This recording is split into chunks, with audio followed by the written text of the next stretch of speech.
ఎటువంటి బాధలంటే ఆనాడు నా అడ్వైజర్గా సహచరునిగా రాజీ లేని పోరాటం చేసినటువంటి మాన్యులు స్వర్గీయ జయశంకర్ గారు నాతో పాటు ఉండేది. అనుక్షణం ప్రతిక్షణం ఉండేది నాతో పాటు, అన్ని సందర్భాలలో ఉండేది. ఆయన ఎంత గొప్పవాడంటే చాలా మంది జీవితంలో చాలా పనులు చేస్తారు,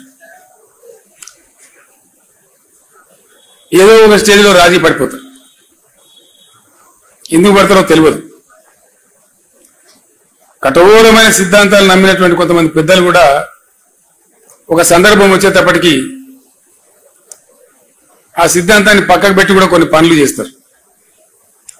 ప్రొఫెసర్ జయశంకర్ గారికి ఉన్న ఒక గొప్పతనం ఏంటంటే ఆయన ఆజన్మ తెలంగాణవాది, ఆజన్మ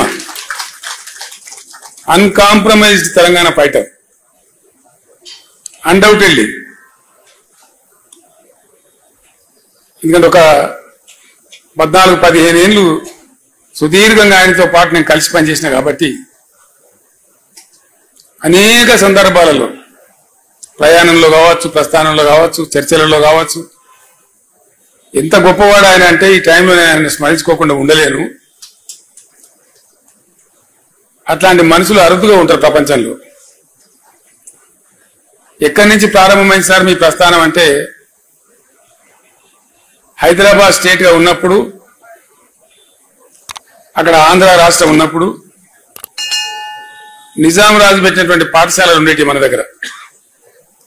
మల్టీపర్పస్ హై స్కూల్స్ కావచ్చు, మరొకటి కావచ్చు. మర్కజీ స్కూల్ అని ఒకటి ఉండేది వరంగల్ టౌన్లో.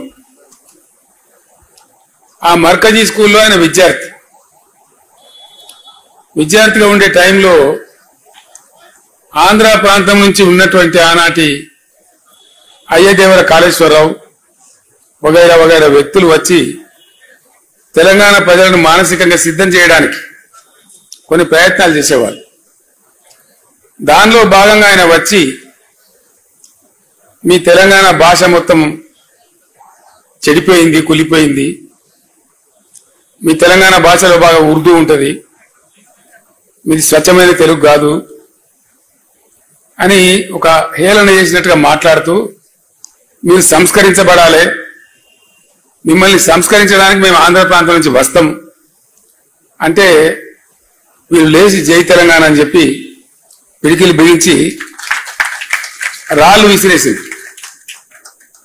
విసిరేస్తే మొట్టమొదటి లాఠీ చార్జ్ అక్కడ జరిగింది వరంగల్లో ఆ విద్యార్థుల మీద. అంతకు ముందు కూడా ఖమ్మంలో కొంత జరిగింది, కానీ ఇది తెలంగాణ ఏర్పాటు అయిన తర్వాత ఖమ్మంలో జరిగింది. తెలంగాణ ఏర్పడక ముందు హైదరాబాద్ స్టేట్ గా ఉన్నప్పుడు జరిగిన సంఘటన ఇది.